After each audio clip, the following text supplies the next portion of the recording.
we have a nice turnout, and we really we like to express our sincere gratitude that you took time out to come here at 8 o'clock in the morning. I came here at 7:30, and there were people already here. So thanks for coming. At the risk of repeating myself, I just like to say a couple of things that I mentioned before. At 1 o'clock today, Mr. Foley is speaking this morning this event will go roughly from 8:30 to no longer than 11, the International Trade Breakfast. But Mr. Foley is also speaking at 1 o'clock to the students at York. And his presentation is going to be 10 lessons for future global entrepreneurs. So he's speaking to the students today. We're expecting a crowd of about 80. There are also going to be some high school students coming. So if you have a chance, come to the presentation at 1 o'clock. At the risk, again, of repeating myself, since President Keys is here now, I'd like for all the York College students to stand up. From all the York College students.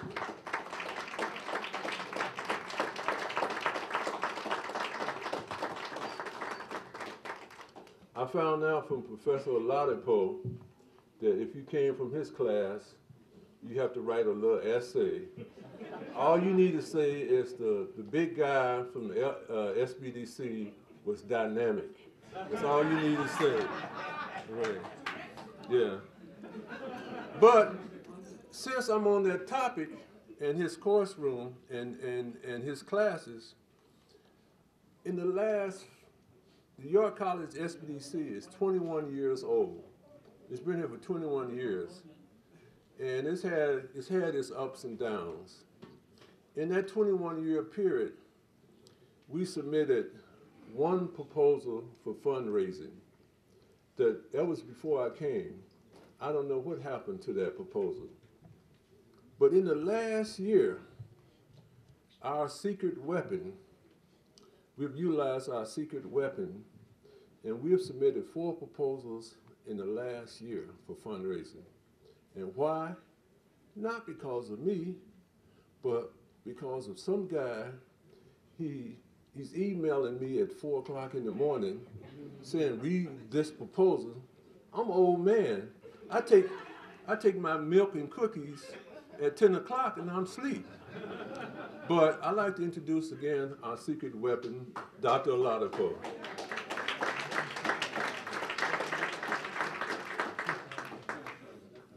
Someone just came into the room. I'd like to acknowledge him, Mr. James Halliger from AMNI. He's the former director of the York College SBDC, but he got too big for us. Now he's the chairperson of AMNI. AMNI stands for the Association of Minority Enterprises of New York, right? Okay. As I said, York College has a 21-year history. Jim Halliger had a lot to do with that history. In 21 years, as I said, we've grown. We had our ups and downs. What we do at York College, you come into us as a business person. We help you do your business plan. We help you get financing. We're very good with financing. We are sponsored by the SBA financially. So you can come to us and we can help you get SBA guaranteed loans. An SBA guaranteed loan can go anywhere from $5,000 to $2 million. So if you want to look at financing, if you want mentorship, if you want to help someone help you with your business plan, you want someone to help you do your financial projection, make sure you come to the York SBDC. But we're not alone in this. The SBDC is a national organization.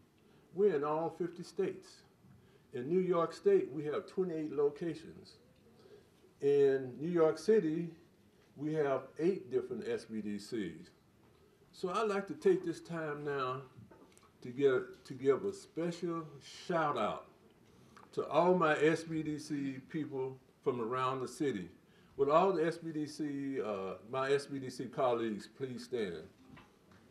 That's Brooklyn College, Pace College, yes, and LaGuardia.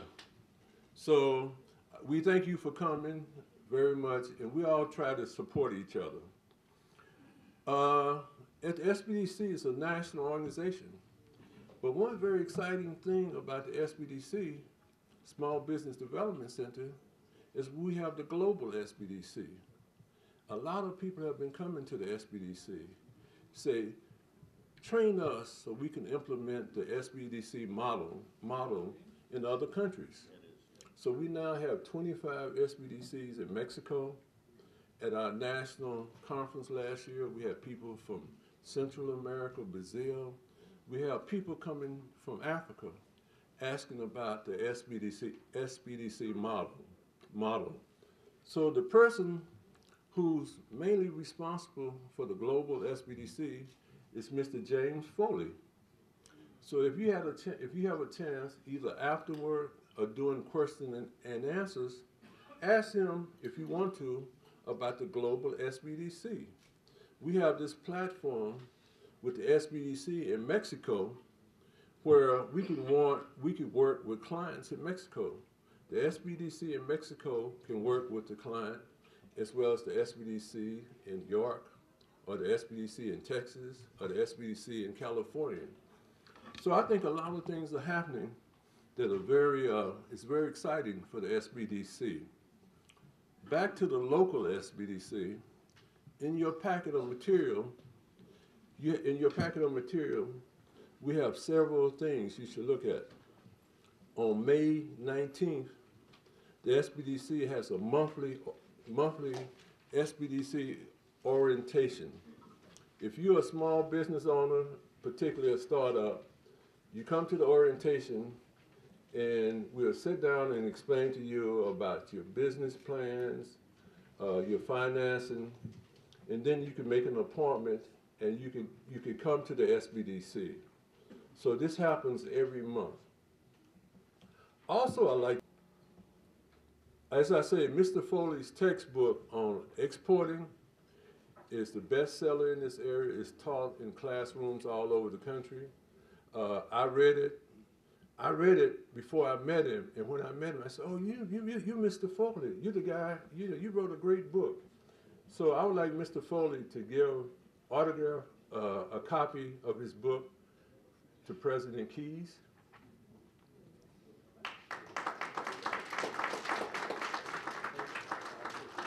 And also to Congressman Meeks. And in York, we have 2 Harrys, Big Harry and Little Harry. I'm Little Harry. But I'd like to give a copy to Dean Harry Rosen from the School of Business.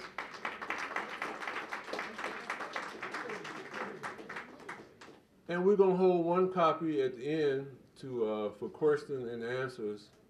And then you give me your business card, we're going to raffle the last copy. I'd like to recognize Ms. Ann Lucas, who's representing Councilman Tom White. I'm glad.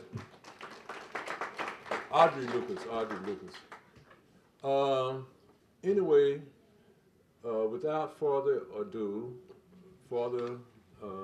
delaying the process, I'd like to introduce, I came here 10 years ago. York was kind of a slow place. In the last 5 years, York has become a dynamic center. A lot of things are happening. The college is on the move, and the person responsible for that is President Marcia Keys.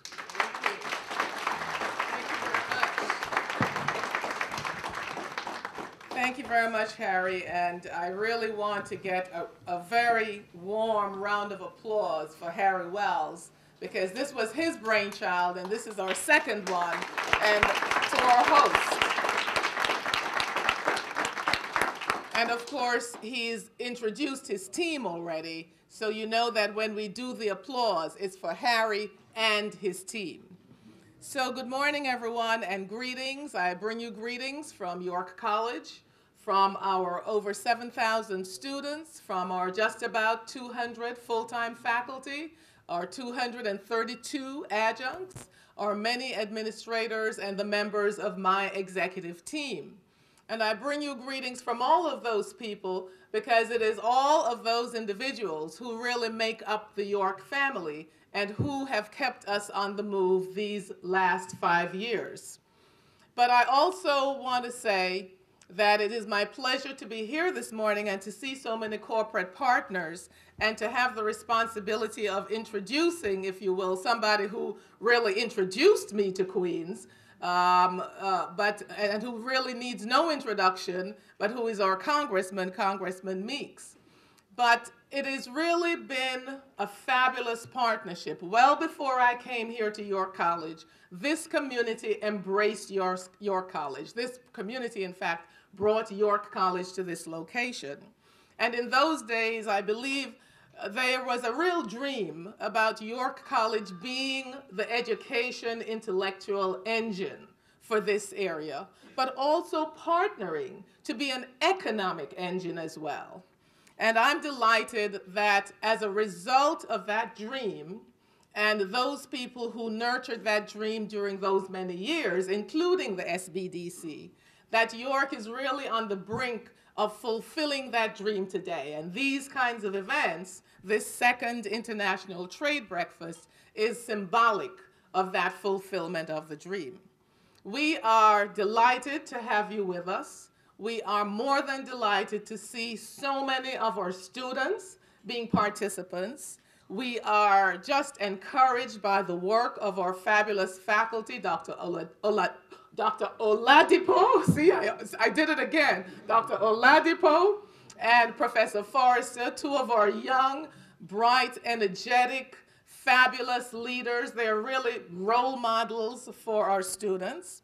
I'm so happy that Dean Rosen is with us because, you know, it's not always easy to get that town-gown relationship and to get the non-credit, quote-unquote, and the credit to work together. And together, you're really doing this. So thank you, York team, for being here and partnering for this kind of morning. Before I introduce Congressman Meeks, let me do a little promo. Some of you who are in the room may have nothing to do this evening between 6 and 8. So if you have nothing to do, come back to York. Start your day with York, end your day with York.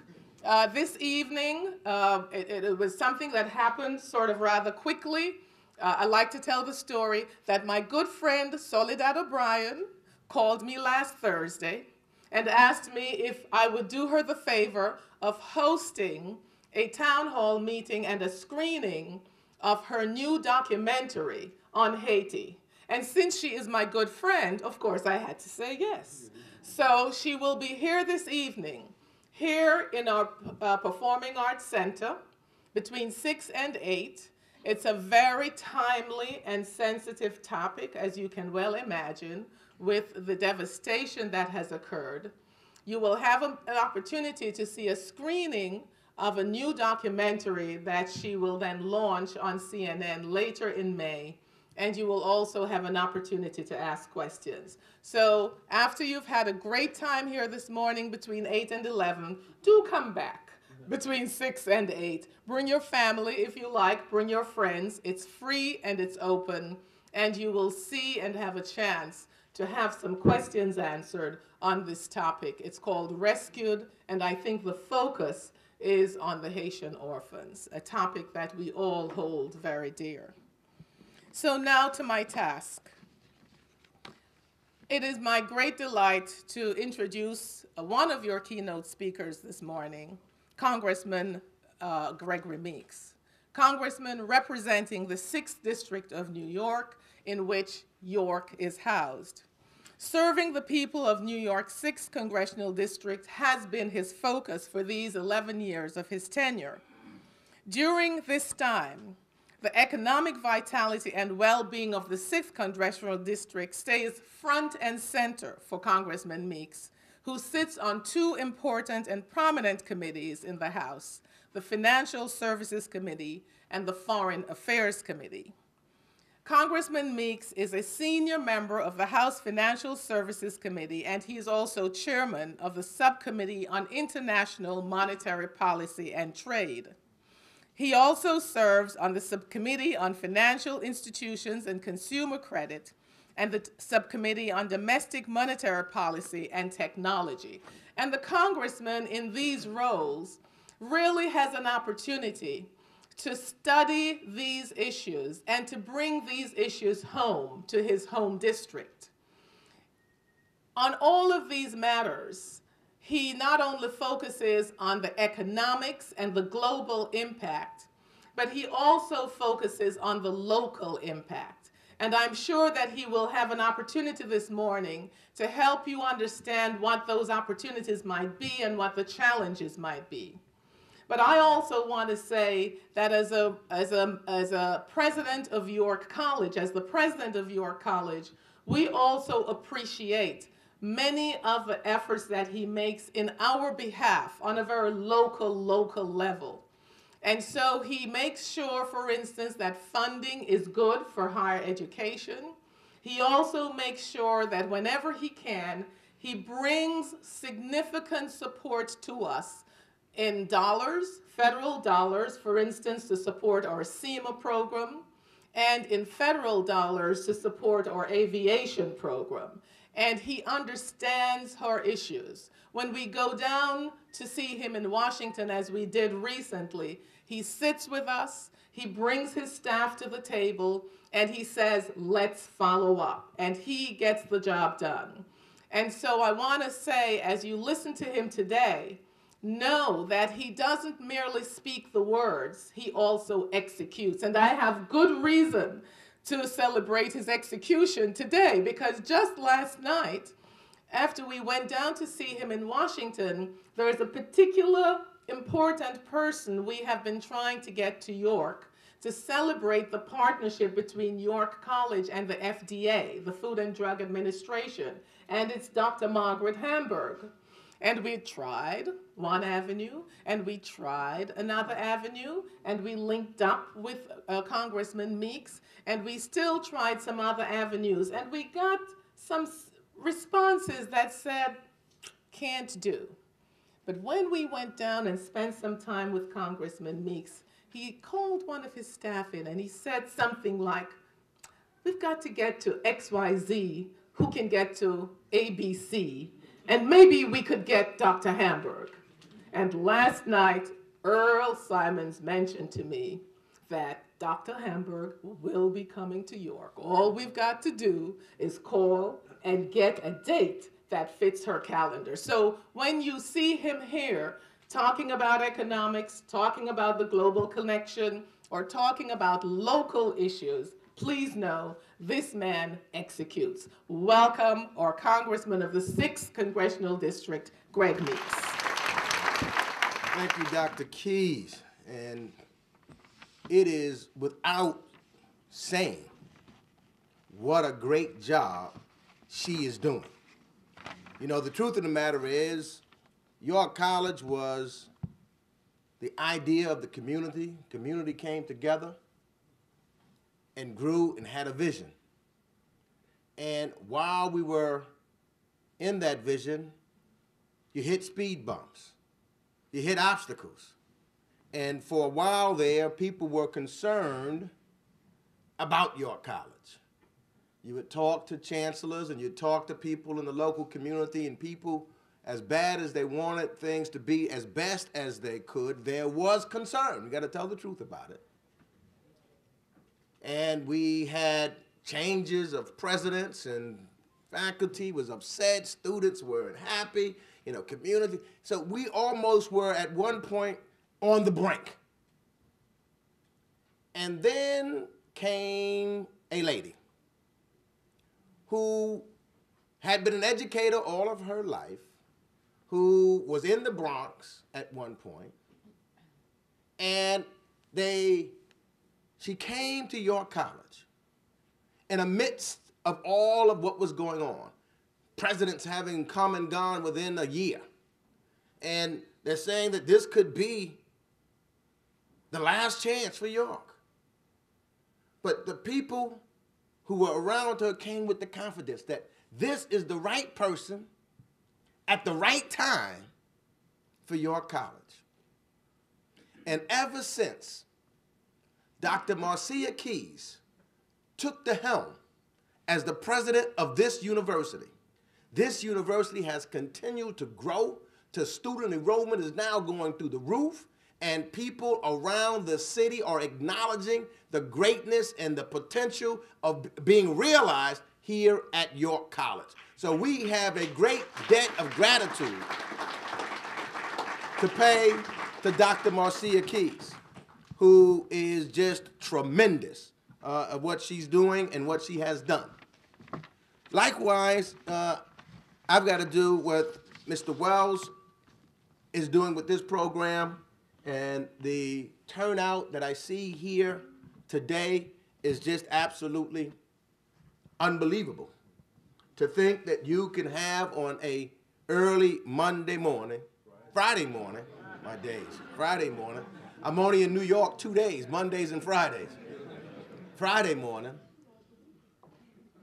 a full room on international trade is a tribute to your hard work and the success that you have done, you put in this program. Yes, give Dr. Wells. And Dr. Oladipo, we appreciate the work. You've come in with your brilliance to make sure that you have become a solid rock and partner with Dr. Wells to make sure that we are focused and the SBDC serves the members of this great community. We thank you also. And without saying, the foundation was built on Jim Heiliger, as Mr. Wells has indicated.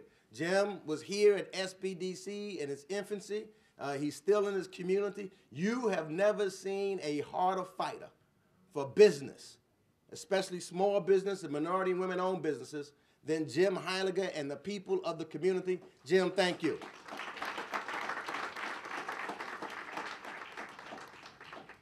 I've got to mention one other part of the York College family because she is so integral to the community and all that we do and to this university, especially as it pertains to students, because she's worked so hard, and that is Dr. Jean Phelps. I want to say thank you. I see her in the house, and I wanted to acknowledge Dr. Jean Phelps because we are all so very, very proud of you. Now, as someone who has paid particular attention to trade issues, and believe me, I have taken my share of hits for supporting free trade agreements, I am just delighted, Dr. Wells, that the SBDC chose to focus its 2010 breakfast forum on the theme of global trade opportunities for queens, importers, and exporters. And it is important that we begin to educate more people on what trade really is and how important it is to all of us. In fact, it is real important that we begin to educate my colleagues in Washington, D.C. also. Because too often, we're afraid. The truth of the matter is we're afraid of our constituencies. Because in these economic times, which are very bad, some people view trade as meaning that you will lose jobs here at home, as opposed to being the job creator that trade really is. Especially when we talk about trade agreements.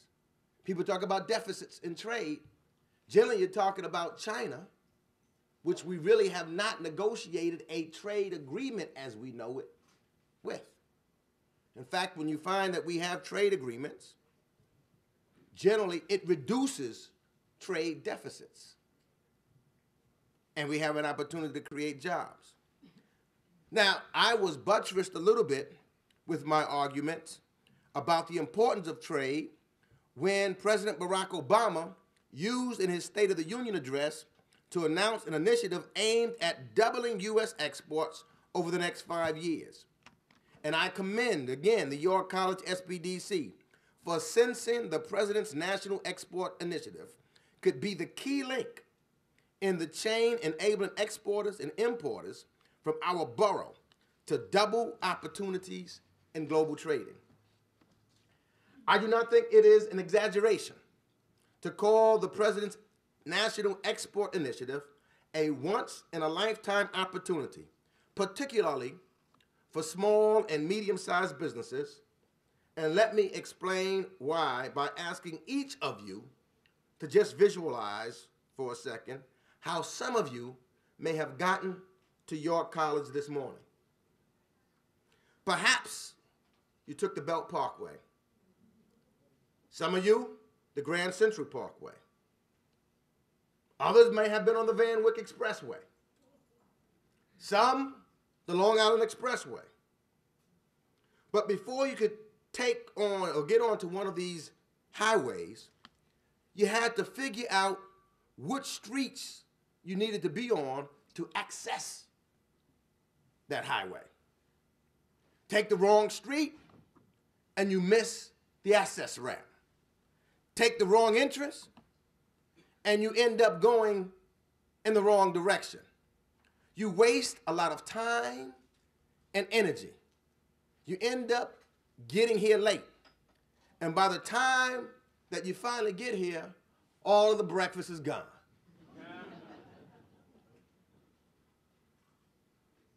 What lies before us today is the superhighway of global trade. It is a multi-lane thoroughfare that more and more nations are taking to help recover from the Great Recession and to achieve higher levels of social and economic development. Global trade is one of the essential routes to the upside of globalization. Global trade is an unavoidable road to a better future. If this is the case, as I believe it is, then one question becomes obvious. How can the United States businesses and entrepreneurs access the superhighway of global trade? In other words, what are and where are the ramps that we need to have access to? Up to now, we have used free trade agreements with a given country or a group of countries to lower barriers to trade. As we accumulated more and more experience, these agreements have become better and better instruments of achieving free and mutually beneficial trade. I, for example, have fought with increasing success since the time that I've been in Congress, from the first trade agreement that we've had to the latter part, and we've got 3 more that's in the hopper that we would need to pass: Colombia, Panama, and South Korea. But with increasing success, I've been able to make sure that there's an inclusion of trade capacity building provisions, and for utilizing these measures to ensure that underrepresented populations also benefit from free trade agreements. But we all know that free trade agreements also have their limits. One of them relates to small and medium-sized businesses. FTAs create opportunities for small and medium-sized businesses, but truthfully, sometimes this has been a hit or miss kind of thing. Fortunately, I believe we now have a president who has a far-sighted vision of the role of small and medium-sized enterprises in helping America its recovery from recession through job creation. President Obama envisions a role for SMBs that extends far beyond the borders of the United States of America. Indeed, he links domestic job creation to the ability of the United States to engage in global trade through exports. In his State of the Union address on January 27th, he announced an initiative to double U.S. exports in the next 5 years. He followed up with an executive order on March 11th that mobilizes his administration to achieve that very objective. This includes setting up an export promotion cabinet to develop and coordinate the implementation of the National Export Initiative. The Export Promotion Cabinet consists of, now check these people out, the Secretary of the State, the Secretary of the Treasury, the Secretary of Agriculture, the Secretary of Commerce, the Secretary of Labor, the Director of the Office of Management and Budget, the United States Trade Representative, the Assistant to the President for Economic Policy, the National Security Advisor, the Chief of the Council of Economic Advisors, the President of the Export-Import Bank of the United States, the Administrator of the Small Business Administration, the President of the Overseas Private Investment Corporation, the Director of the United States Trade and Development Agency. Think he's serious? He's also included all of the other heads of other executive branch departments, agencies, and offices that he may designate. And that speaks to his seriousness to this commitment. Now, some of you in this room say, well, Congressman, that's a lot of people. But what does that mean for the people in this room and others like you throughout Southeast Queens, this borough, this city, and this state? When most people think about exports, they think about big corporations, not small businesses or medium-sized enterprises. They think of giant agribusinesses, huge, heavy equipment manufacturers, or transnational banks. I think, again, we've got to redefine, because that conception is a misconception. When followed, it leads to missed opportunities. Years of work on trade agreements teaches me that major corporations are going to be involved in global trade. They have the contacts and the relationships and the lobbyists to ensure their inclusion. But the actual goods and services they trade in global markets are often produced by small and medium-sized businesses. Where big firms do not produce given goods or services, they act as intermediaries for smaller producers. Numerous small businesses operate within the orbit of multinational firms, fulfilling contracts for specific orders that large firms in turn trade on global markets. These exports are job-creating endeavors, and that's all to the good. But with the consequences of limiting the direct access of SMBs to global markets. What is new and different and incredibly exciting, in my opinion, about President Obama's National Export Initiative is that he sees it as both a job creation initiative and a small business development initiative. He recognizes that small businesses are the engine of job creation historically. You find a community that's thriving, you find a community that's successful, you'll find small businesses. Go to point A of section 3 of the executive order. This is the first section that speaks of the substance of the National Export Initiative. There you will find that President Obama instructs the Export Promotion Cabinet to, and I quote, develop programs designed to enhance export assistance to SMEs, including programs that improve information and other technical assistance to first-time exporters and assist current exporters in identifying new export opportunities in international markets. That very same day, President Obama backed up his executive order by committing $2 billion in additional funding per year to the trade financing that the Export-Import Bank offers to small and medium-sized businesses. Unprecedented. Never in American history has an administration assigned such a prominent role to small business in its overall trade strategy, or such a large amount of financial support to ensuring the participation of small and medium-sized enterprises in creating jobs for all of the American people. This is about jobs. I am sure you must be saying to yourselves that this all sounds good. But there's always people saying, but. I know most of you are thinking there has to be a but. And yes, there is. An administration can construct an interest ramp. Public policy can fill the potholes and remove numerous obstacles. But not even the President of the United States can drive up or down that ramp for you. You have to do it. Not even the President can steer your business into the superhighway of global trade, weave through the competitive traffic, carry a load of goods and services to markets all over the world, and accelerate into a passing lanes of progress and profitability. Only the owners, the managers, the employees of small businesses in this room or in Queens County, the city, state, or nation. You are the ones who drive your own vehicles, all of which invites at least two additional questions. Are you ready to drive highways and byways of the global economy in search of global markets for the goods and services that you produce? If you're not ready, you may ask, how do I get ready?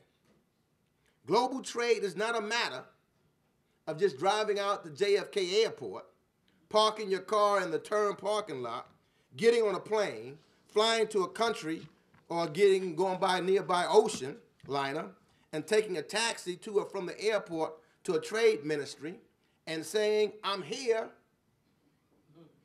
and think that all the doors will open to you and the money will start to flow. No, there's much more to it than that. First, you must find a market that matches what you produce. Not too long ago, we took some local people to Ghana, and they found markets that matched what they did, and they've done business.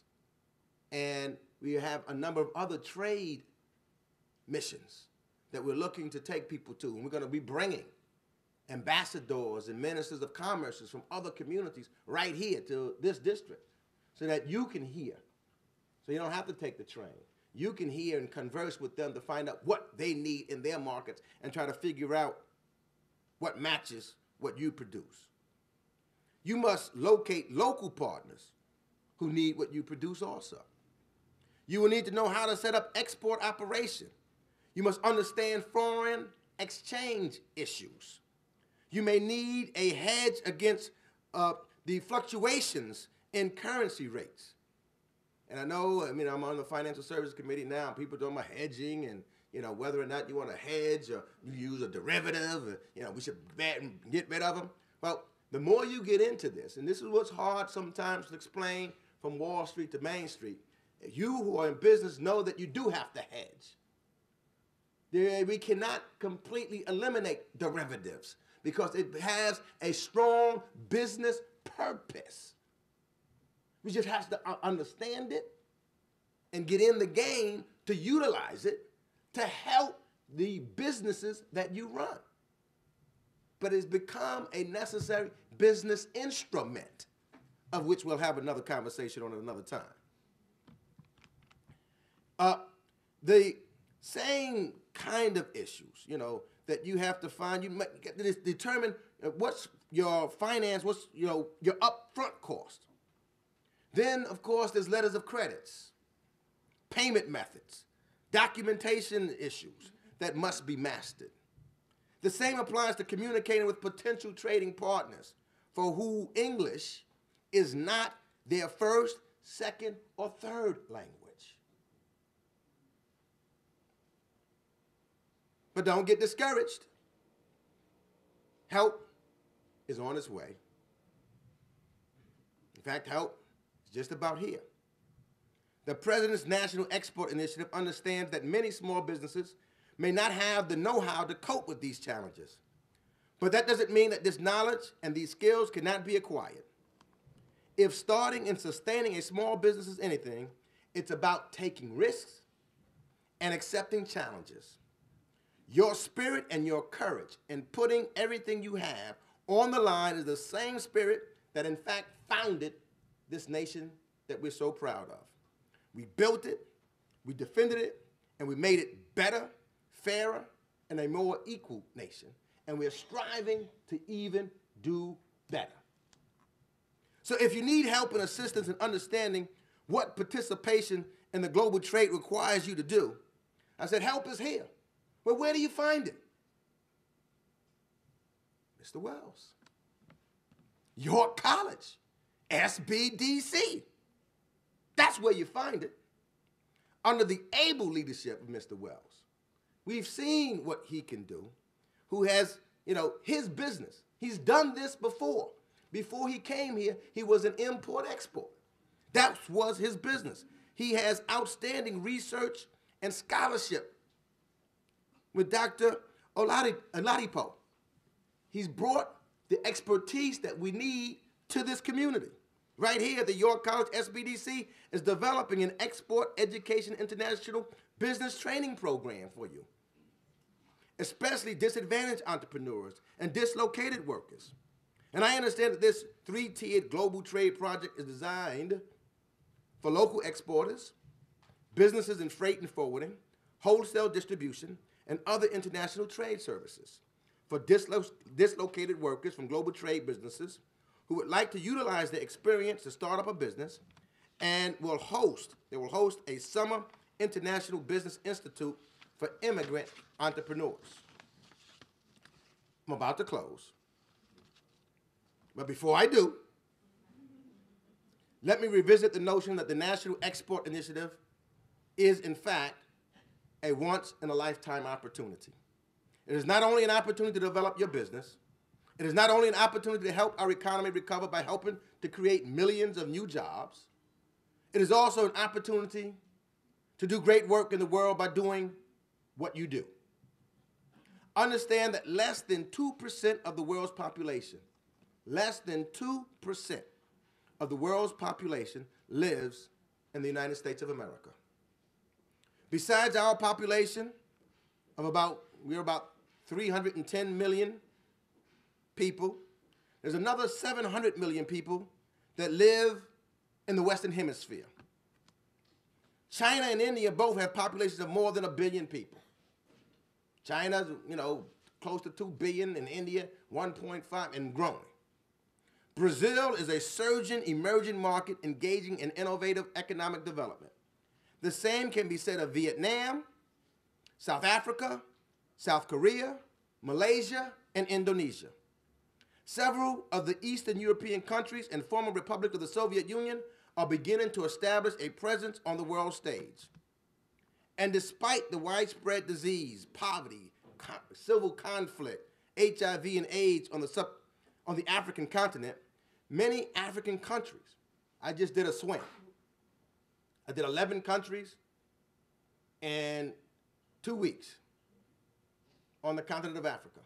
And believe me, there are several countries, despite what you may hear, that are on the upswing and looking for people to partner with and do business with. These countries and regions want their economies, lives, and prospects transformed by equitable and sustainable development. To achieve this goal, they need the kinds of goods and services and the skills that most Americans take for granted. They need the kinds of goods and services that are produced by small businesses, many like those of you who run businesses in this room. The diversity of our small and medium-sized businesses is an additional asset. Many of our immigrant entrepreneurs have strong bonds that could be good for trade with their countries of origin. This borough, the most diverse borough in America, use it to our advantage. Partner with some of our immigrant friends who have those connections already in their native lands, their lands of origin, that could help propel you quickly. In addition, there are more than 650 Queens-based firms that are already involved in global trade and related endeavors. There are thousands of firms presently operating here in fields that are or could readily relate to global trade. This includes over 1,700 companies in manufacturing, more than 2,900 companies engaged in wholesale trade, and nearly 3,000 transportation and warehousing businesses, and over 2,000 engaged in education administrative support, and waste management services. All total, nearly 70% of the businesses in Queens and small or micro enterprises all have the potential of participating in global trade. Add to all of the above the fact that Kennedy and LaGuardia airports are also located in our borough, and JFK Airport is just right over this course down the street. And it is almost like the gateway to America, but it's the gateway also to a whole vast world of entrepreneurs, for entrepreneurs, to a new market that has yet been touched. Plus the Southeast Queen portions of the borough, as represented by me, who has established, I kind of got my bona fides, Mr. Foley, in trade with various nations. So utilize me and my offices to help open some doors, because we have some entrees. Not to mention the fact that I happen to chair a committee that is international monetary policy and trade. That has a little something to do with it. All of these potential assets positions our borough, our SBEs, our entrepreneurs, and our educational institutions and business development institutions to take advantage of the opportunities that the National Export Initiative creates. We should set our sights not only on helping double exports, but also doubling our efforts to meet the challenges of full participation in global trade. If we work together to do this, there is no doubt in my mind that we'll also double our success. I end on this note. You can make money. You can create jobs. You can help right our economy being involved in global trade. Global trade is a win-win. It also is good for us and our foreign relations with other countries. This place that we call Earth is so much smaller than it used to be 20, 25 years ago. Those oceans around us is not oceans just to protect us. We need to be more integrated with other folks around the world so that they know that we are all here to make this place a better place. And I say to people oftentimes, there's two of the oldest forms of relationships between nations. One is trade. The other is war. I find that if we want to leave this place better for our children and our children's children, we should be more interconnected through trade and become interdependent upon one another, because when that happens, we don't fight one another. It's good for all of us. It's good for our nation. It's good for our planet. And we can lead right here, Queens College, Queens County, in York College, right now, with you and your leadership. It's like when we were expanding our country, going west. It was the great frontier. Global trade, global markets is the great frontier today. And the question for you, while the camera of history is rolling, and what your children's children will look back and say that their grandparents were pioneers. They were in the frontier of global trade, and as a result, we all live in a better world. Thank you. God bless. Freight forwarding business. And he tells me all the time, he was supposed to come today. Harry, it's never too late. I have a 9th grade education. If I can do it, then everybody can do it. So what the congressman talked about, we think global trade is very important. We have all these initiatives that we're trying to launch with the assistance of the School of Business. But one thing that's in front of us right now, we have these webinars. Award-winning webinars were developed mainly by the Dallas International SBDC. It starts next month. It starts out dealing with NAFTA and other foreign trade agreements. Then in June, and then in June, we go into export. Exporting. You go through the export series, you can watch it from your home, you take your exam, you get your certificate. These series are very great. They're high quality, they're award winning. We have the import. The import won't start until next fall. When I attended the import webinar, the thing on international sourcing was given by the head of international sourcing for Mary Kay products. So we want you to develop your skill levels. We want to have more workshops. We want to sit down and do one-to-one counseling. But please leave us your email address so we can get you involved with these webinars. Our next speaker is Mr. James Foley. At the International Trade Center at Bradley University, Mr. Foley coordinates a program of counseling and training in international business planning, market, logistics, and export finance. Mr. Foley is a frequent speaker on issues of international trade and teaches international business courses at Bradley University Foster School of Business Administration. He authored The Global Entrepreneur, discussing techniques to expand international trade for small to medium-sized companies. Numerous colleges and universities have adopted this text for both undergrads and MBA international business courses. Without further delay, Mr. James Foley, and he will be speaking on finding the best foreign markets to sell and buy products. He flew in last night from Illinois. We want to thank him for making the effort. For all you SBDC people who are going to our national conference in San Antonio, the whole thrust, a big thrust this year is going to be on global trade. At our statewide training next month in May up in Syracuse, I think a delegation from Mexico is going to be there. So this thing of global trade is very hot. The whole thrust for the SBDC to go internationally is being pushed forward by Mr. James Foley. Thank you. Thank you very much. Good morning. It's absolutely great to be here. I am extra fired up after Congressman Meeks' presentation. I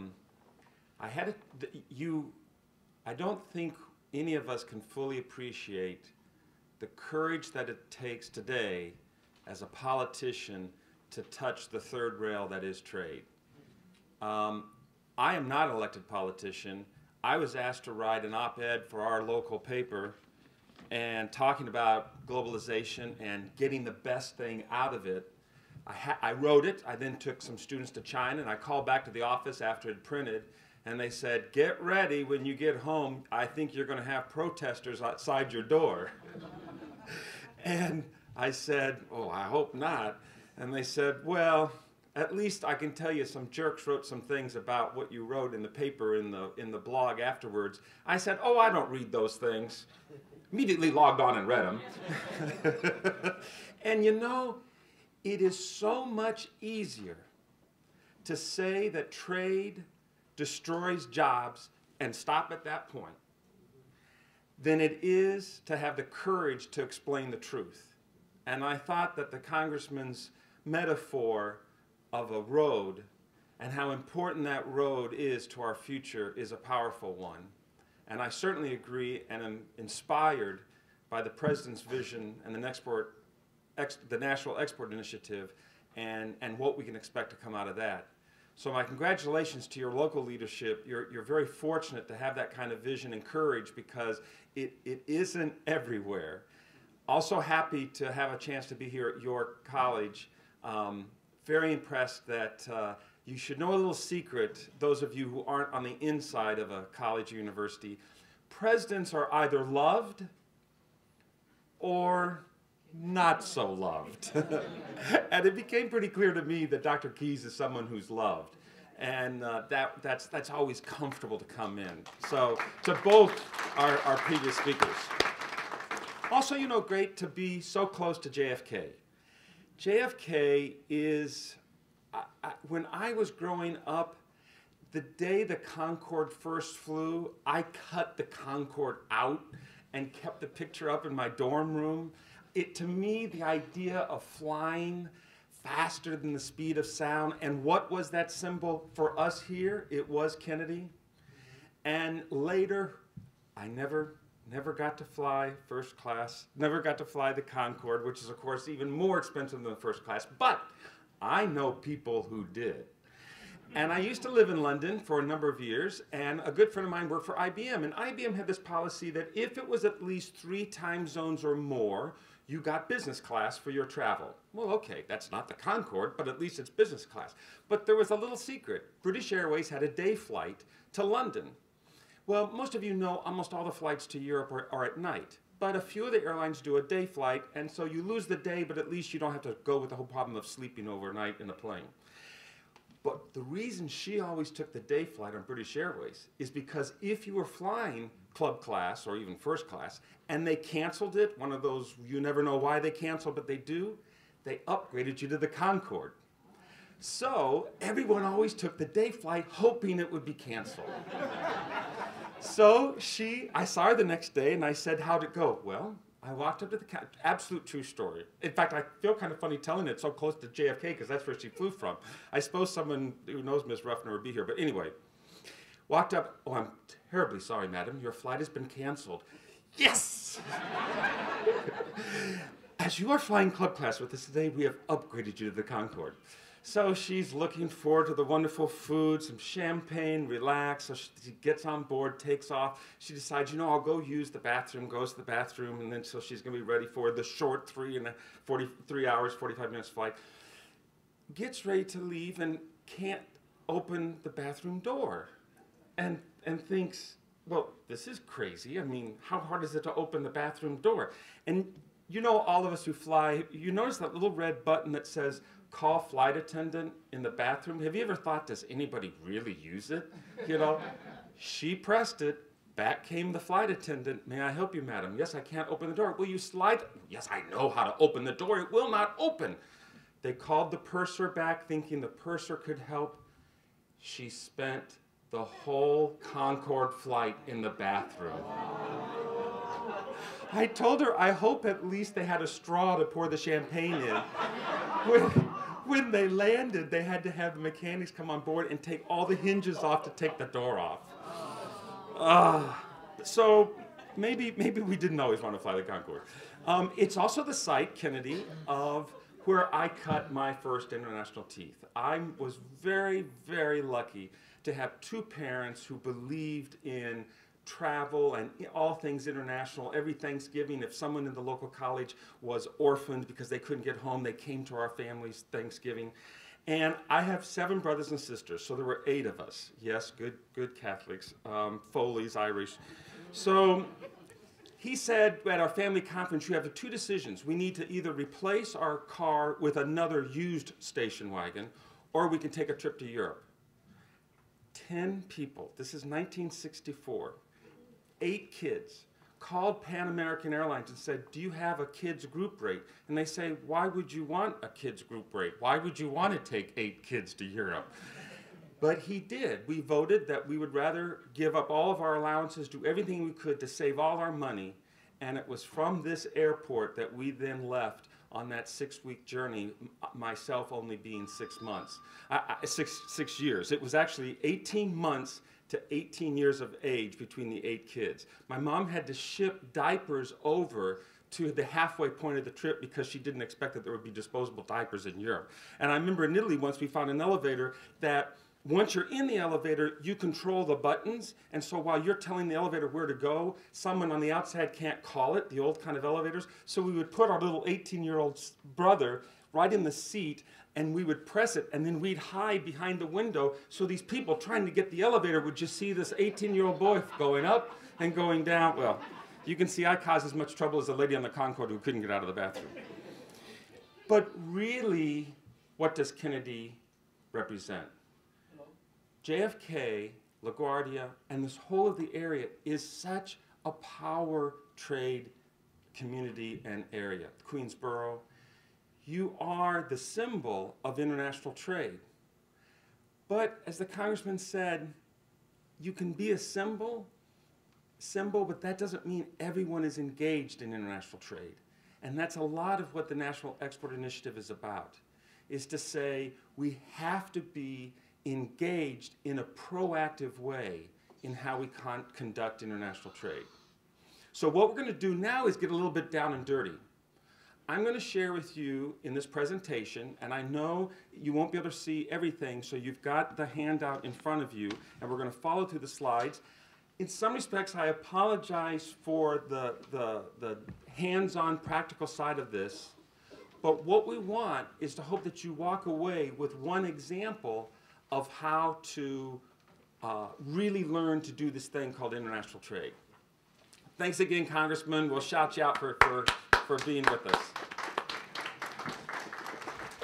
So when Harry and I talked about what's some of the mistakes or what's some of the areas that we could first really work on, and I thought, let's go with the fundamental decision that all companies have to make, and that is, which market do you choose to start selling to? And by the way, if you're an importer, you can use the same metaphor, the same practice that we're going to work with here on developing exports. You can use it to say, where should I buy the products? Now, obviously, the National Export Initiative is mostly aimed at increasing our exports because that's where our job growth and job saved will be. But the reality is international trade is both ways, and I know some of you have an interest in also better understanding that side of the business. So here's what I call the Foley dilemma. I worked in the computer industry some years ago, Western Digital, their graphics board division, Paradise, and I had to decide which European market, absolute true, which European market do I start with? Well, okay, there's the UK, good sized market, good GDP, good per capita income, strong use of computers. There's Germany, good GDP, good per capita income, top economy in Europe. Germany has good beer, England has good beer. Oh, but the UK speaks English. And that's where all my competitors have gone. So where did I first start selling? No, I don't speak German. I went to the UK, where all my competitors were. I am so glad you're smarter than me, because the truth is, I didn't do the research. I just assumed that since all my competitors had started in the UK, that must be the better market. I later found out they started in the UK because they were chickens like me. They didn't want to take on a country or open an office where they didn't speak the language. And you may think that's still, oh, surely people don't make those decisions today. I made this presentation just a few years ago, and in the group was a quite large sports manufacturer who was about to open their first European office. He called me after the presentation. He says, I need help. He says, we're opening our first office. And I said, well, I hope it's Germany, because knowing your industry, in that area, sports fitness and sports equipment, and especially the niche they were in, I can't share the brand, but you would know Germany would be the one to open. He goes, no, we can't open in Germany. I said, why? Because we're privately held, and the owner said our first foreign office must be in a country where they speak English. So you see, it's still out there today that people need that comfort zone. People need to follow competitors because they feel like surely our competitors are right. And so I did go to the UK, and it was a mistake, because it took me 2 years before finally opening in Germany. Within 6 months, Germany was outselling the UK. It was absolutely the better market. But I was blinded by what my competitors did. So how you choose, these decisions you make is very important in choosing a market. By the way, the majority of small exporters in the US are only selling to 1, 2, or 3 countries. So if that's you, if this resonates with you, that you've got great success in Canada, or great success to Mexico, or maybe only the UK, now how do you pick your next market? That's the issue. So think about how you select or how you make the decision. Most companies are reactive. They follow their competitors. And that's understandable, because to react to opportunities means You go where you've got previous inquiries, you've made some previous sales, or where your competitors are, right? The benefit of that method is that it's very fast, and it's easy, and it's low cost.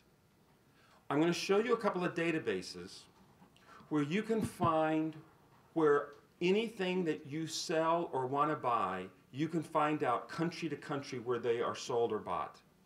So if you want to know where does China sell its golf balls, you can find out where China sends all of its golf balls. If you make a medical device product and you want to know where do all my competitors in the US already sell their medical device products, I'll show you a database where you can find out where all those go. Now you won't necessarily see the company name, that's a different database, very expensive. But for very little money, and if you go to your US Export Assistance Center, your SBDC, you can do this for free, you can at least find out the data of where it goes. So that's very low cost and easy to find out where your competitors are already selling. But can you stop? See, the problem is, if you're reactive in your market selection, if you choose to let markets find you, which is another way that it often happens. An example, we're working with a medical products manufacturer, and he got a call from a distributor in India who said, great opportunity, I've got to do a proposal to a government, a request for proposals. I want to sign a contract with you. I want to be your exclusive distributor. And he called me and I went, whoa, where's India in your strategic plan right now? Well, it's not at all on our plan right now because we're not even in Canada and Mexico. I said, don't get distracted. That's letting a market choose you. Now, if it absolutely clearly was the right opportunity, you're not going to let this planning stand in the way. But in this case, there were also some red flags that indicated they were kind of shopping around for some legitimacy and maybe something else that they were doing. So often markets find companies, find exporters.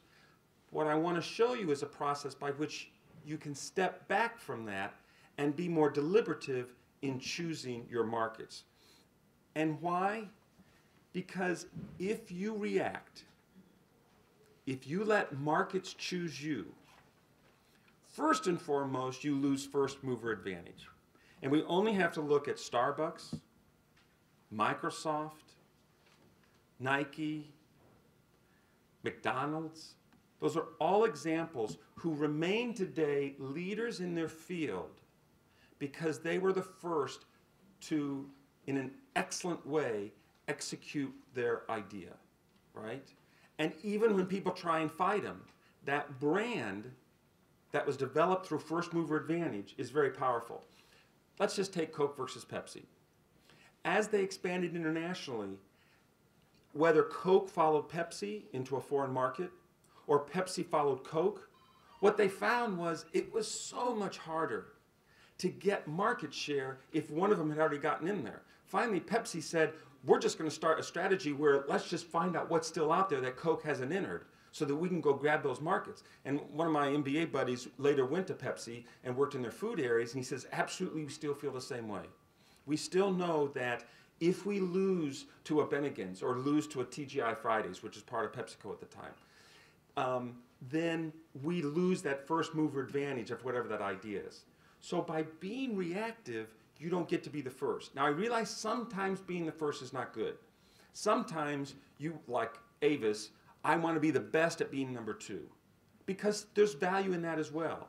Because sometimes the pioneer can create the market for you. So if that's your industry and that makes sense, then follow your competitors. But in general, I would like to be in control of a market, and I'd like that first mover advantage. Also, the indicators may be wrong. I'll give you an example. I never admitted this, but Italy was always a really, really tough market for Paradise Western Digital. We never really succeeded there. I don't yet know if I didn't have the right distributor. They had Olivetti. We did pretty well with Olivetti. There's an old brand name. I never admitted that to anybody. You now know. But the point is someone might have said, oh, where does Foley have his key distributors in Europe? Oh, Milan, Italy with this company. Well, then that tells me Italy's a good market, so I'm maybe going to do Italy before Spain. See, that's where an indicator could mislead you if you're just looking at what a competitor's doing. And the other thing is, the very last point you see is you don't establish the rules. It's not just about establishing your brand. It's about establishing the rules, such as customer expectation, service expectations, quality expectations, pricing expectations. All of those are other aspects beyond branding. So what are we leading up to? You need to be more proactive. Now, what does exactly it mean to be more proactive in your market solution? It means you use other indicators that you step out from your preconceived notion of where you think you should be selling or buying. And you let data at least provide a discussion. So you're going to step out, you're going to go back, you're going to find secondary data, rank it, and then say, okay, what do I think of that? Well, how do you do that? I have a list, and you can see the list under the slide, indicators suitable for global assessment. These are the kinds of pieces of data you would look for. So we have a great sunglass company in Peoria, Illinois, called Maui Jim. They're headquartered not in Hawaii, but in Peoria, Illinois. Maui Jim uses as one of their indicators a high level of sports, especially fishing and aquatic sports, because the sunglasses have a very high level of polarization. In fact, they were developed because in Hawaii, the founder got frustrated that when he would fish, he would still get glare off the ocean. And he says there must be some way to eventually get rid of all this glare. And hence, Maui Jim was created. So they know that if a lot of that's not going on, then that's not going to be a good market. Now, a little aside, having said that, they still sell in Paris. And one of the stories they told was they launched their new line of sunglasses, and they were at Galeries Lafayette, which you know is a very high-end supermarket, a department store. And so during the launch, they kind of stepped aside to watch when people came, and they're so proud of their polarized lenses. And they said the ladies would come and they'd pick up the new sunglasses and put them up in their hair like this and look in the mirror about how the sunglasses look on top. And they're like, it's not about the look, it's about the polarization. So sometimes cultural things still step in terms of your product usage. But still, so for them, the evidence of sporting is a very important indicator. Pretty good per capita income is important because the sunglasses, they happen to compete on quality, not on low-end sunglasses, so they need to see some good income. Evidence of duty-free airports are a good indicator of potential sales. Let's look at someone like Caterpillar. Caterpillar's world headquarters is in Peoria, Illinois as well. Caterpillar's indicators would be road construction, new construction, dam development, any place, as I say, anywhere where you got to move earth, CAT can help. Energy, because engines is a big part of CAT's business. So what you do is you think, okay, if this is my business, what are the indicators that I would go look for? You get to have a chance. Imagine you are a manufacturer of expensive side-by-side refrigerators. Take a moment right now, and within your table, I want you to come up with one or two indicators that if you were, say, Whirlpool, making expensive side-by-side refrigerators, what would be one or two things you'd really want to know about a market? Okay, go. That's your assignment. Talk within your table. Come on, Dean. You know that. Dean Rose, what's the answer?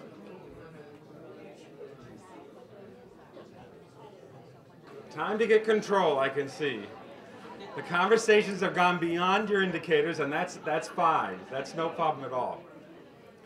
Now, one thing to mention, this is actually a skill. The ability to pick good indicators to use for foreign market selection, by the way, for selling or buying, is a skill. And I should also mention the first time I saw this is an example of something where I did not do this, as I mentioned. I didn't do this, clearly, in picking UK versus Germany. And I didn't do this for our market plan for Europeans' expansion. And so when I then saw this model I'm going to show you, I thought, no, it should be much more gut. You know, how I choose where I sell should be a gut decision based on what I sense in the market.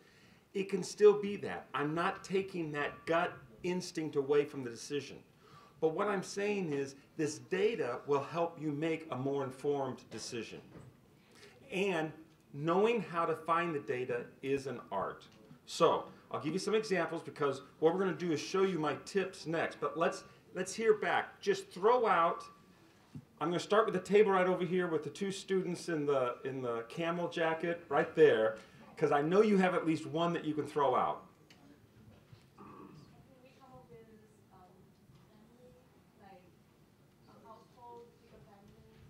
Perfect. Let's start with that. How large the family is.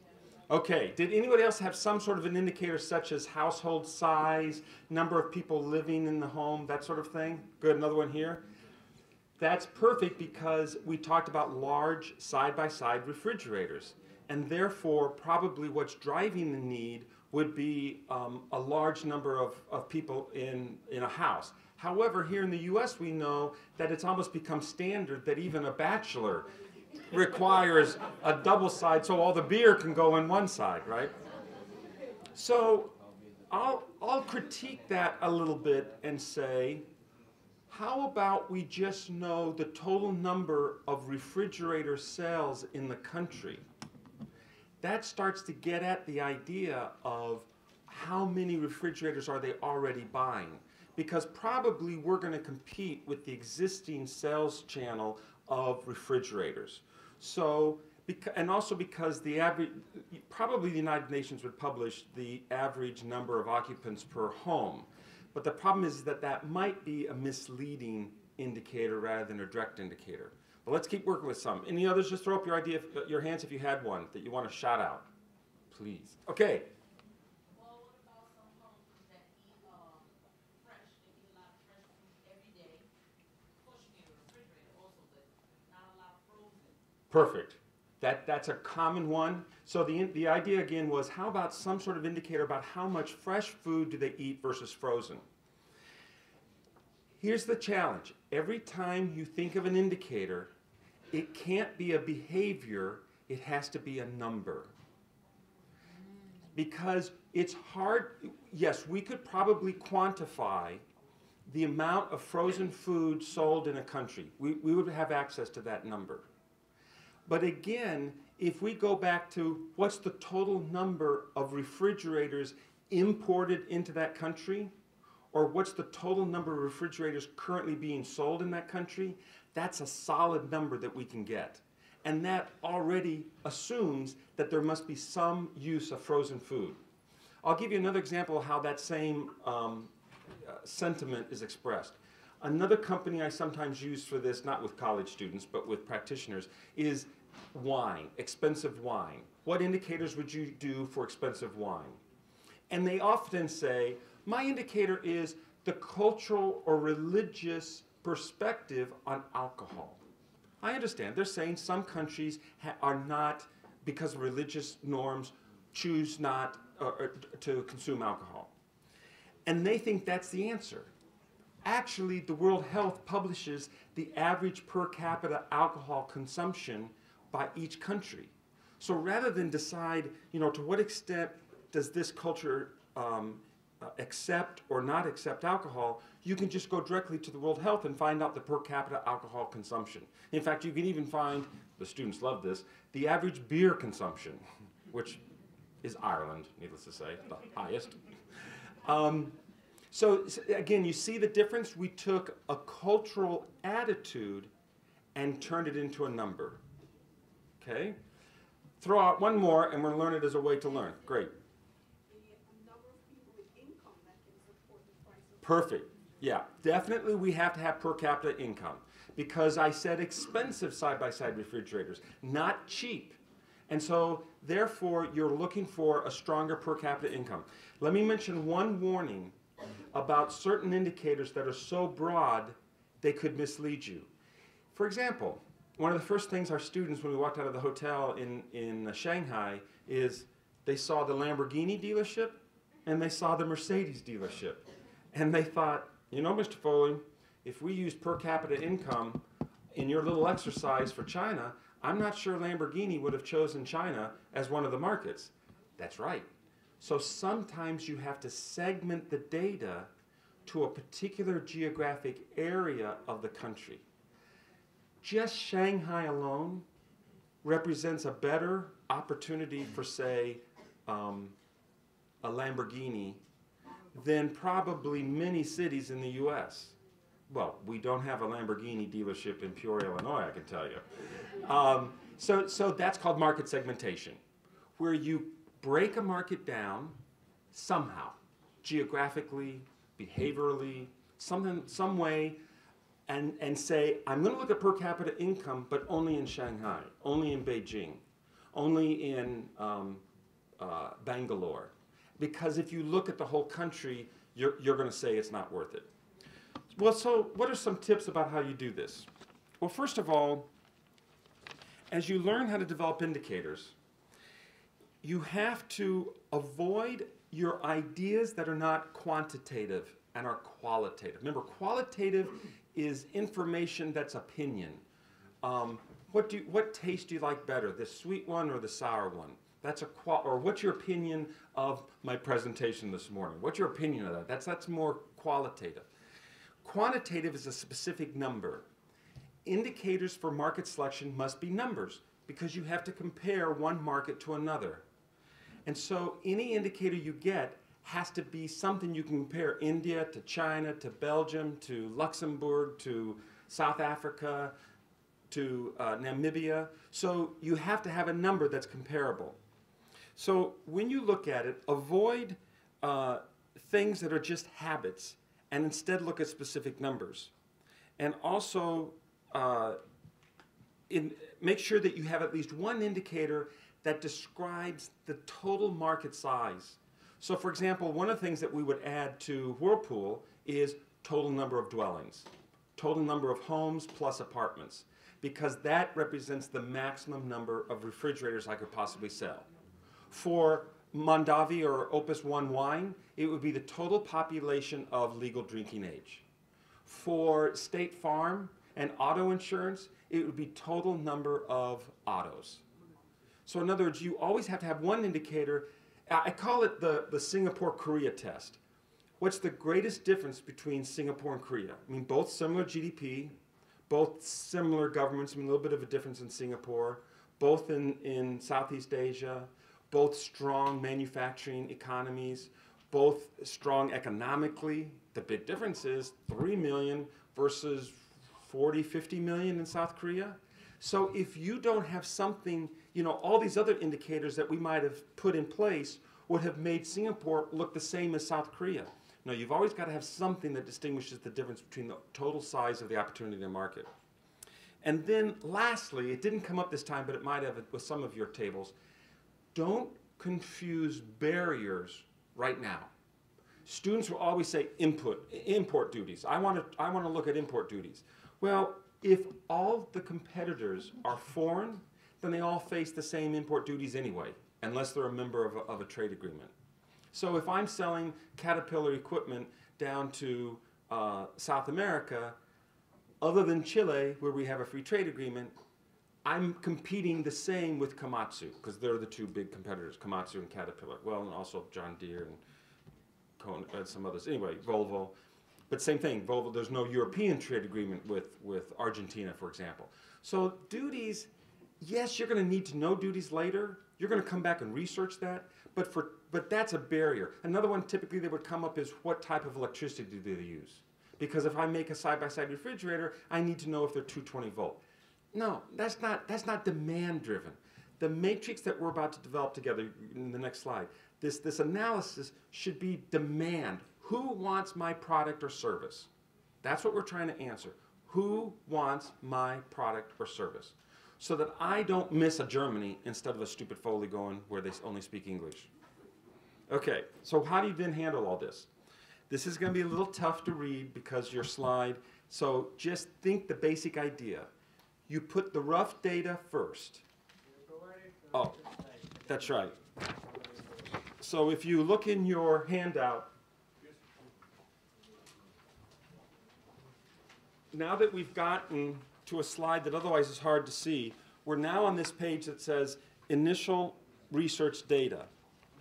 And this is one that was done for a fitness company. This is much smaller than I recommend. I normally hope that you would have 10 indicators when you do a matrix selection. But the basic idea is I'm selling sports equipment, so I went to one of the databases we're going to look at called USA Trade Online. All data on products is at the harmonized code level called the Schedule B number, and exercise equipment happens to be 950691. And you can get the data for where that particular Schedule B was exported over a period of time. Just looking at that column, just looking at it, where is probably the first place this company should sell? Canada, because they love US fitness equipment.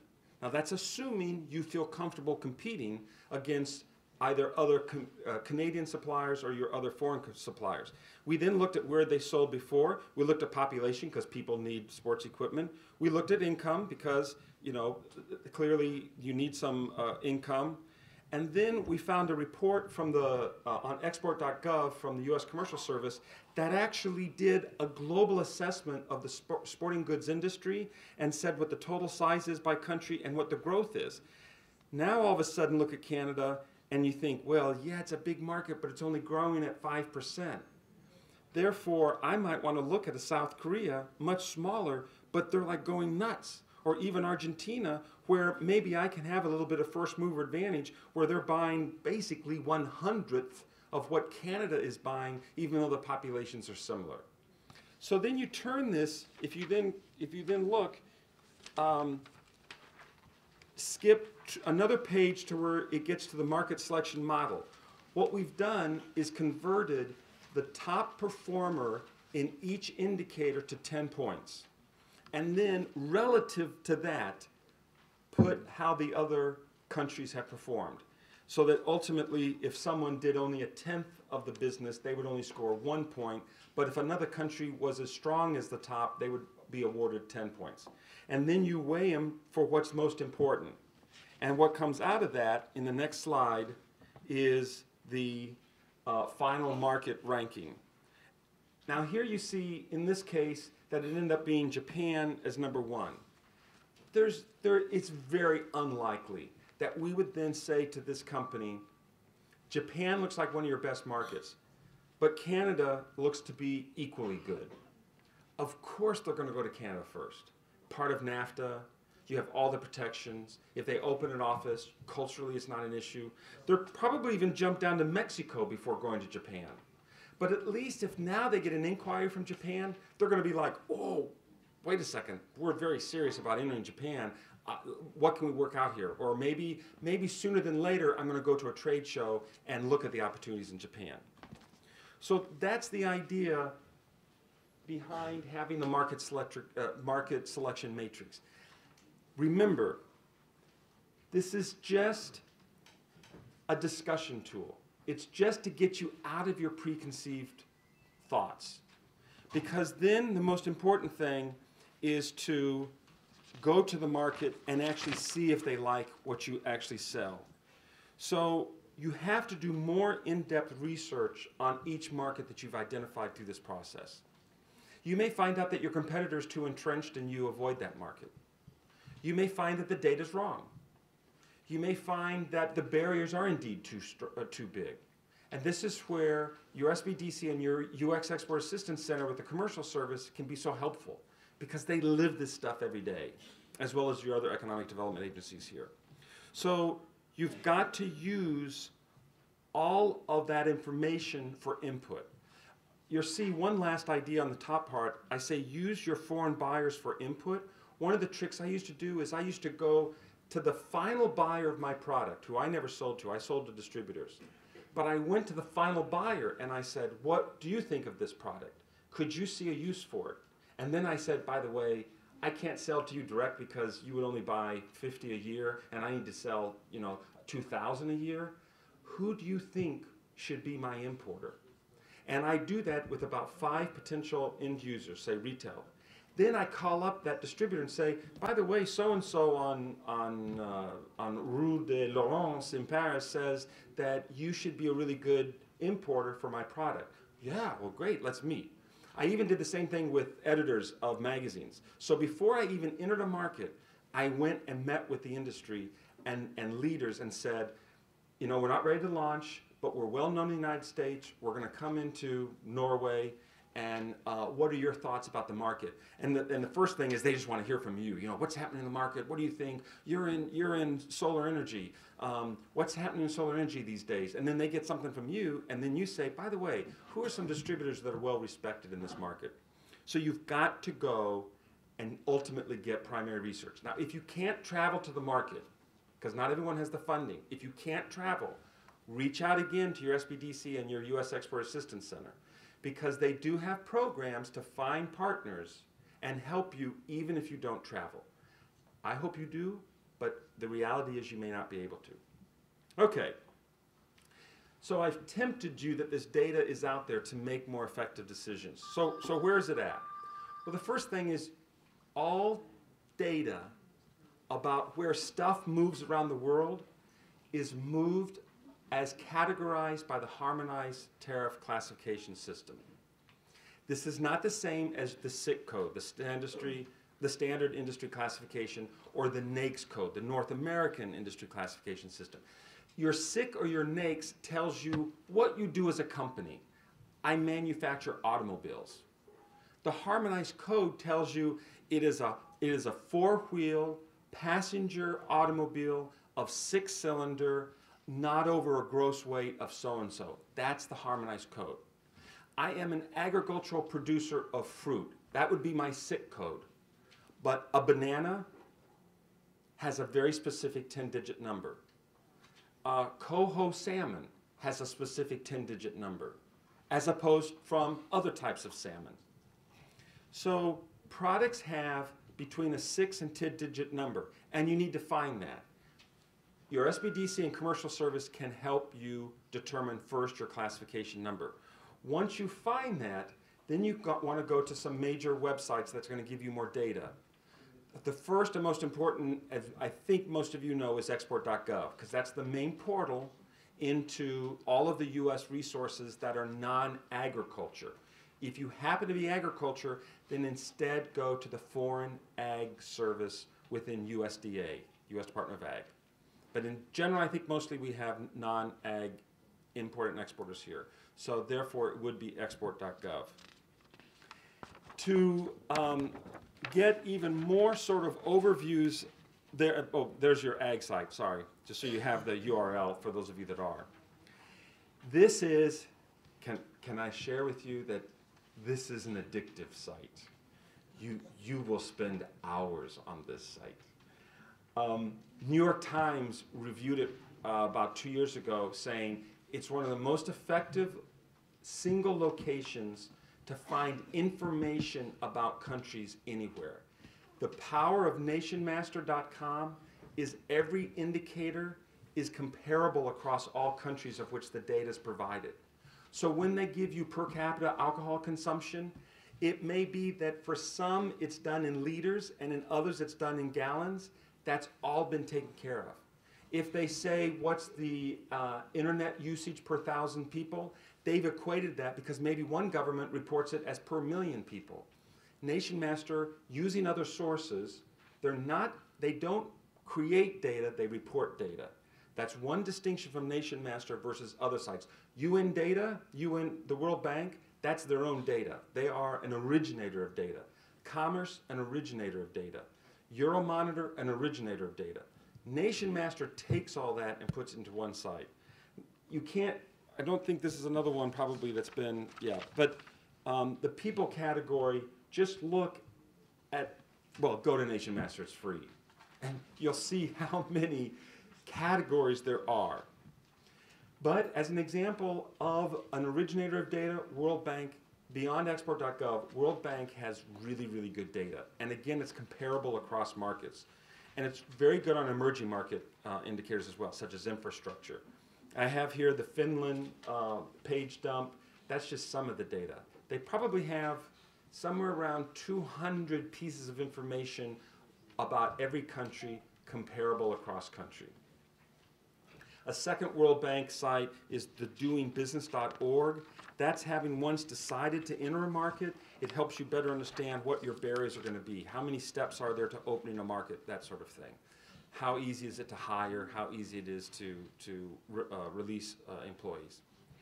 This is my favorite academic portal, globaledge.msu.edu. The page to go to here is the resource page. They have a glossary. By the way, any of you taking the national certification, the Certified Global Business Professional, by the way, I just got to do a shout out for KT Frederick. There's a national certification called the Certified Global Business Professional, CGBP. And I think we only have one. Do we only have one CGBP? We have our first CGBP in the area, KT Frederick. Am I saying it right? KL. That's right.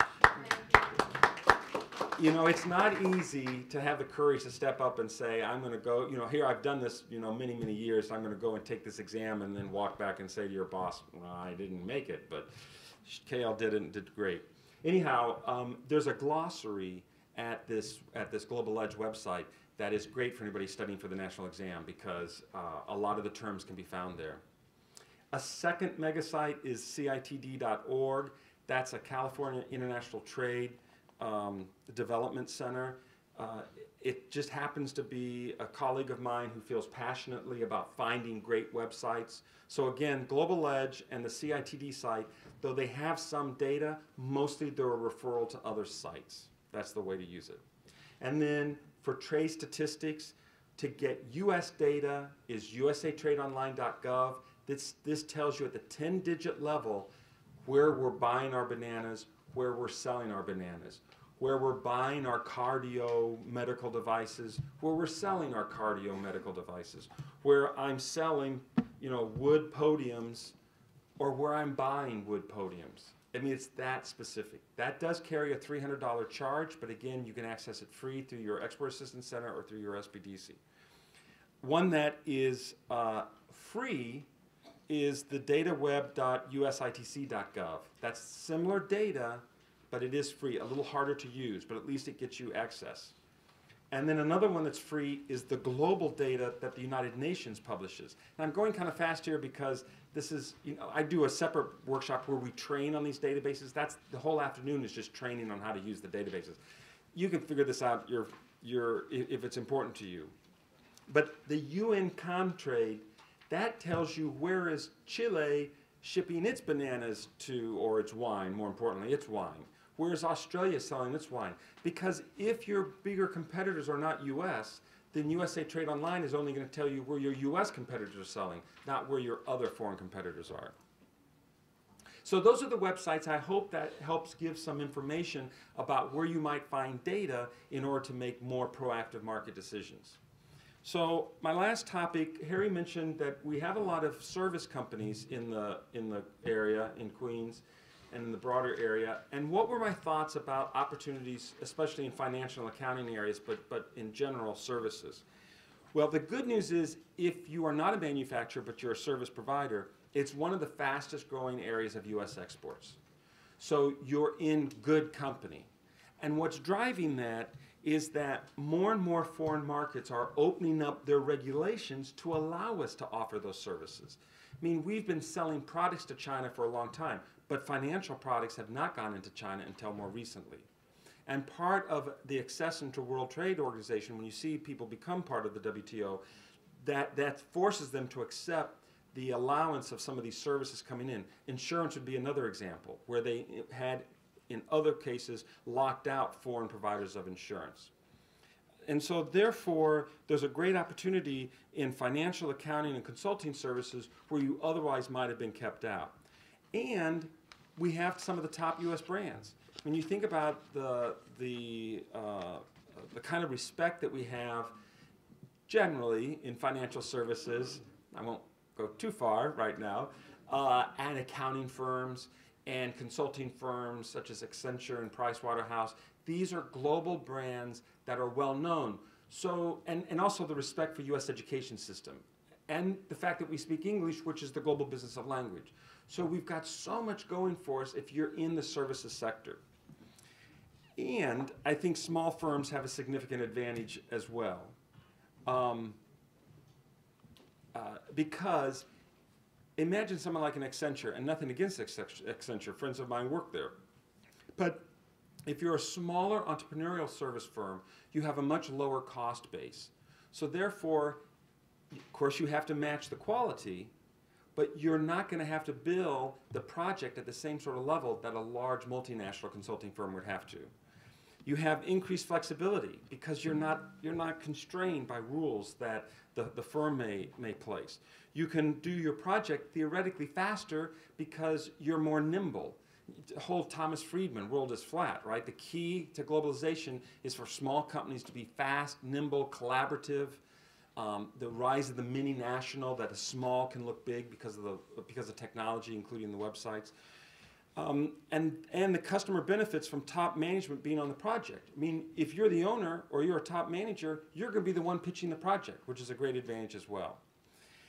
Also, some foreign governments, and fortunately this is where KL can help again, we're going to come back to that, but some governments in their procurement want to see what they call set-asides, where a certain amount of their government procurement is through small or minority-owned companies. But there are challenges, of course. A small firm, say, based in Queens, may not have the same brand recognition as an Accenture or Pricewaterhouse or Goldman Sachs. Therefore, your credibility is really going to be tested. And so you're going to have to prove that credibility because they're not going to presume. Remember the old expression, no one got fired for buying an IBM. You know, oh my God, it seems so expensive. Yeah, but I know my job's safe. That kind of attempt. And I think it's more difficult to find the opportunities because you're not entrenched in the foreign markets. So my recommendations for you are get registered. Most of these kinds of procurement opportunities are being listed on websites.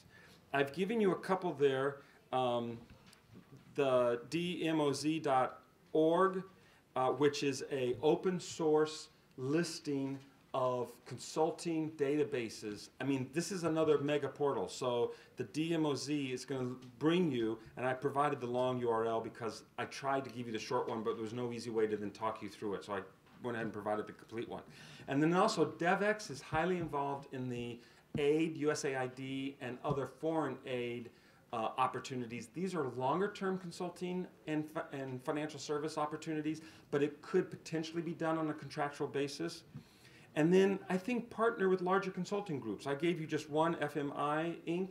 They contacted us to do some NAFTA assistance where they held the master contract with AID, Agency for International Development, and then they're subcontracting out little pieces of it on day consulting jobs. So we would never have gotten the AID contract, but through FMI, we can access that. And then, and this is where KL comes into place, the U.S. Department of Commerce has specific expertise in helping you access multilateral development banks. Multilateral development banks are major government-owned, they're not really banks as much as they are economic development financial institutions whose goal is to help provide economic stability and growth in the countries. World Bank's the best known, but you may not know that there's others, the African Development Bank, the Asian Development Bank, ADB, the EBBRD, the European Bank for Reconstruction and Development, and the Inter-American Development Bank. So perhaps you may have Spanish, or you may be from Puerto Rico or something, and in that respect, the Latin Development Bank, I think I'm missing the Latin. Oh no, the Inter-American Development Bank would be the Latin Development. So the Inter-American Development Bank would be the one to go to. If you've got links to Africa that we've heard about before, then the African Development Bank. Talk to KL, talk to your Export Assistance Center. There actually used to be an office for multilateral development bank operations, and that's been closed, but still some of that expertise is still around, and there are commerce people that traditionally have been posted at these banks. Which leads me to the importance of using the commercial service, because all of this service export growth is a high priority for the commercial service as well. Well, it was a fast, we've got time for questions of kind of a whirlwind. I apologize again, we really got kind of technical, but I think Harry's idea was That's what the National Export Initiative is about. Let's not just talk about how great trade is. Let's see if we can present a couple of skills that you might be able to take back. I hope it makes a difference for you. I hope you see my passion is helping companies get better and better. If you can join me at 1 o'clock when I give the message to kids, not kids, sorry, young people, it'll be my pleasure. Thank you for your time, and we'll take some questions.